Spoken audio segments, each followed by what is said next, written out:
je m'apprête à faire ma recette de galettes préférée. Je me suis dit, tant qu'à la faire, je vais la filmer pour la partager sur TikTok. Pour commencer, ça prend du beurre. Ok, ça marche pas. De la cassonade, un petit peu de sucre blanc, des œufs, la cubase. Je suis en train de filmer! Il y a quelque chose qui rend ces galettes-là vraiment uniques. Et puis, je vais vous dévoiler c'est quoi l'ingrédient secret. C'est un peu de mélasse. Ça n'en prend pas beaucoup, mais je vous jure, ça fait vraiment toute la différence. Ça fait que ça goûte pas comme toutes les galettes à l'avoine habituelles. Là.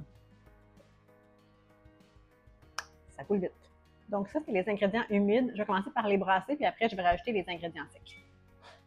Donc ça ressemble à peu près à ça. On va rajouter de l'avoine, de la farine. Moi, je prends la farine 3X, qui a déjà du bicarbonate de soude dedans, du sel et tout.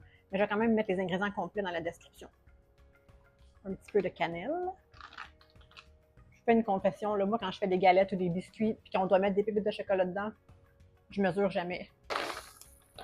J'en mets toujours un petit peu plus que ce qu'ils disent dans les recettes. C'est un petit peu ça aussi l'avantage quand tu fais des desserts maison, c'est qu'on n'est pas cheap. Hein? On met ce qu'on veut dedans. Moi, du chocolat, j'en mets dans mes desserts. Une fois mélangé, ça ressemble à peu près à ça. J'ai pris une cuillère à crème glacée, puis je vais faire juste des boules comme ça, puis je vais les mettre sur une plaque. Ça va faire des galettes quand même assez grosses.